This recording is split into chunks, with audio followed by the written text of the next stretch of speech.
ಇನ್ನು ರಾಜ್ಯದ ಜನರ ಜೇಬಿಗೆ ಮತ್ತೆ ಗ್ಯಾರಂಟಿ ಕತ್ತರಿ ಹಾಕ್ತಾ ಇದ್ದಾರೆ. ರಾಜ್ಯದಲ್ಲಿ ಮತ್ತೊಮ್ಮೆ ನಂದಿನಿ ಹಾಲಿನ ದರ ಏರಿಕೆಯಾಗುವ ಸಾಧ್ಯತೆ ದಟ್ಟವಾಗಿದೆ. ಗ್ಯಾರಂಟಿ ಕತ್ತರಿ ಇದು.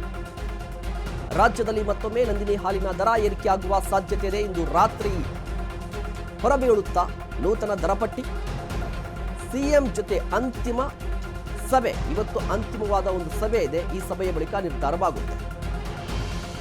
ಲೀಟರ್ ಹಾಲಿನ ಮೇಲೆ ₹3 ಇಂದ ₹5 ಏರಿಕೆಯಾಗುವ ಸಾಧ್ಯತೆ ಇದೆ. ಗ್ಯಾರಂಟಿ ಕತ್ತರಿ, 5 ಗ್ಯಾರಂಟಿಯನ್ನು ಕೊಟ್ಟಂತಹ ಗ್ಯಾರಂಟಿ ಸರ್ಕಾರ ಪದೇ ಪದೇ ಜನರ ಮೇಲೆ ಬೆಲೆಯ ಬರೆಯನ್ನ ಹಾಕ್ತಾ ಇದೆ. ಸರ್ಕಾರ ಬಂದಾಗಿನಿಂದ ಕೂಡ ಒಂದಲ್ಲ ಒಂದು ವಸ್ತುವಿನ ಅಥವಾ ಒಂದು ಪದಾರ್ಥದ ರೇಟ್ ಜಾಸ್ತಿ ಆಗ್ತಾ ಇದೆ. ಈಗ ಹಾಲಿನ ಸರದಿ, ಸಾಕಷ್ಟು ದಿನಗಳಿಂದ ಈ ಹಾಲಿನ ರೇಟ್ ಜಾಸ್ತಿ ಆಗುತ್ತೆ ಅಂತ ಹೇಳ್ತಾ ಇದ್ರು. ಬಟ್ ಇವತ್ತು ಅಂತಿಮವಾಗಿ ಒಂದು ಸಭೆ ಇದೆ ಸಿದ್ದರಾಮಯ್ಯ ಅವರ ನೇತೃತ್ವದಲ್ಲಿ. ಆ ಸಭೆಯ ಬಳಿಕ ರೇಟ್ ನಿರ್ಧಾರವಾಗುತ್ತೆ. ಇವತ್ತು ನೈಟ್ ಹೊರಬೀಳುತ್ತೆ.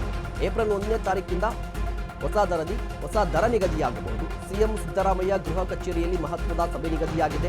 ಮಧ್ಯಾಹ್ನ 4 ಗಂಟೆಗೆ ಕೆಎಂಎಫ್ ನಿಯೋಗದ ಜೊತೆ ಸಿದ್ದರಾಮಯ್ಯವರು ಸಭೆಯನ್ನು ನಡೆಸುತ್ತಾರೆ.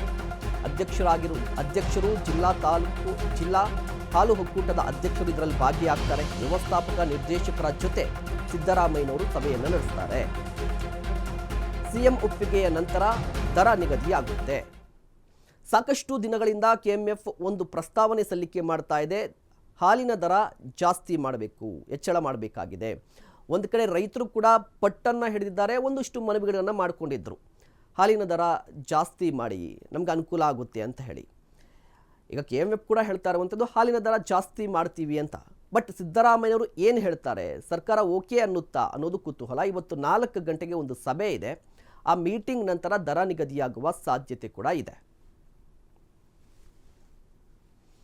ಇವತ್ತಿನಿಂದ 1 ತಿಂಗಳ ಕಾಲ ನಂದಿ ಬೆಟ್ಟ ಪ್ರವೇಶ ನಿರ್ಬಂಧವಾಗಿರುತ್ತೆ.